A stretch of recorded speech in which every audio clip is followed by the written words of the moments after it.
పాత బస్తీ జంగంపేటలో నిర్మించిన డబుల్ బెడ్రూమ్ ఇళ్లను స్థానికులకే కేటాయించాలని బీఆర్ఎస్ నాయకులు డిమాండ్ చేశారు. గత ప్రభుత్వం బీఆర్ఎస్ పేద ప్రజల కోసం నిర్మించిన డబుల్ బెడ్రూమ్లను స్థానికులైన గిరిజనులకే కేటాయించాలని బల్లగూడ ఎంఆర్ఓ ప్రవీణ్ కుమార్కు వినతి పత్రం అందించారు. ఇక్కడి స్థానికులకు కాదని బయటి వారికి కేటాయించడం జరుగుతుందని, స్థానికులైన గిరిజనులు, హరిజనులు, మైనార్టీ వాళ్ళకి కేటాయించాలని బీఆర్ఎస్ పార్టీ డిమాండ్ చేసింది.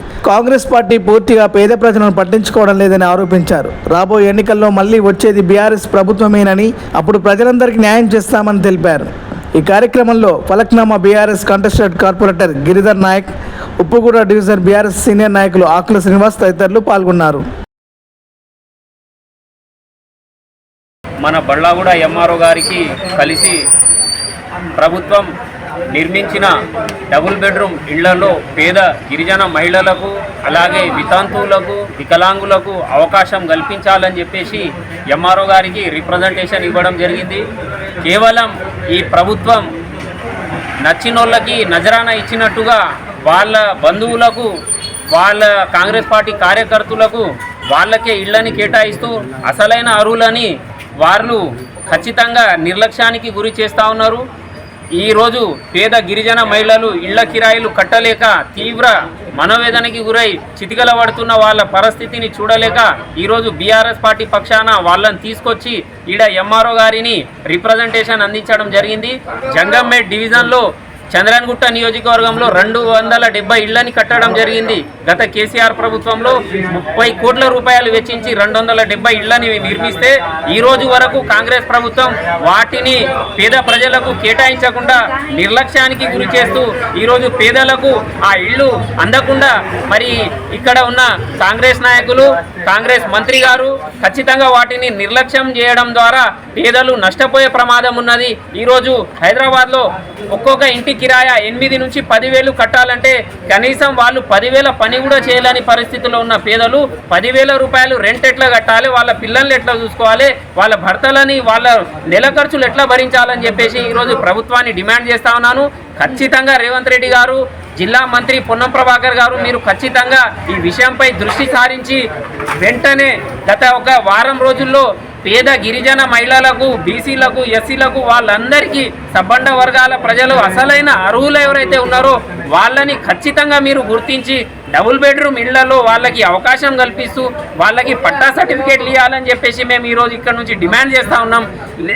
లేని పక్షంలో ఖచ్చితంగా మీ యొక్క సెక్రటేరియట్ని ఇదే పేదలతో కలిసి, ఇదే సబ్బండ వర్గాల ప్రజలతో కలిసి ఖచ్చితంగా సెక్రటేరియట్ని ముట్టడిస్తాం. అవసరమైతే రేవంత్ రెడ్డి ఇంటి ముందర కూడా ధర్నా చేస్తామని చెప్పేసి ఇక్కడ నుంచి హెచ్చరిస్తూ ఉన్నాము. బండ్లగూడ ఎంఆర్ఓ గారికి వినతి పత్రం సమర్పించాము.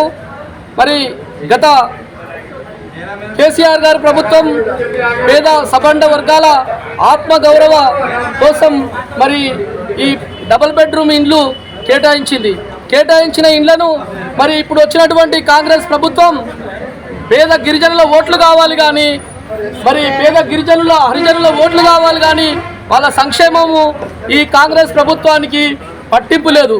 ఇక్కడ స్థానికంగా ఇక్కడే పుట్టి, ఇక్కడే పెరిగి, ఇక్కడే ఉన్నటువంటి నా గిరిజన సోదరీమణులు మరి ఎన్నో కష్టాలు పడుతున్నారు. ఈరోజు పిల్లలు చదివించుకోలేక, మరి ఎక్కడో వెళ్ళి వాళ్ళు ఉపాధి చేసుకోలేక చాలా ఇబ్బందులు పడుతున్నప్పుడు ఈ గిరిజనుల కోసం మరి పోరాటం చేస్తున్నటువంటి నా తమ్ముడు గిరిధర్ నాయక్ గారికి నేను సపోర్ట్గా ఈరోజు మేము ప్రభుత్వాన్ని హెచ్చరిస్తున్నాం. మీరు ఆత్మగౌరవంగా ఇచ్చినటువంటి డబుల్ బెడ్రూమ్ ఇండ్లను ఏకపక్షంగా మీరు ఒకే వర్గానికి కేటాయించి ఈ గిరిజనులకు అన్యాయం చేస్తున్నారు. ఈ గిరిజనులకు అన్యాయం జరిగితే ఈ పోరాటం ఇంతటితో ఆగదు. ఈ పోరాటం ఇక్కడ మొదలై మరి సెక్రటరియటే కాదు, ఢిల్లీ వరకు మరి రేవంత్ రెడ్డి, మీ రాహుల్ గాంధీ మన చెప్తుంటాడు పేదల కోసమే ఇండ్లని, ఇందిరమ్మ ఇండ్లని. మరి వారికి కనిపించడం లేదా? ఈ పేదలు ఉన్నత వర్గాలకే ఇల్లు కేటాయించుకుంటూ వారికి మడుగులెత్తిన వాళ్లకు మరి కేటాయిస్తే ఈ బీద ప్రజలందరూ ఎక్కడికి వెళ్ళాలి? కాబట్టి తస్మాత్ జాగ్రత్త, కాంగ్రెస్ ప్రభుత్వాన్ని మేము హెచ్చరిస్తున్నాం. ఈ పోరాటం ఇంతటితో ఆగదు. ఈ గిరిజన బిడ్డల కోసం మేమందరం ఏకమై అన్ని పార్టీలను అఖిల పక్షాలను అన్ని కలిసి మీరు సెక్రటరియట్ ముట్టడిస్తాం, పోరాటం జరుపుతాం.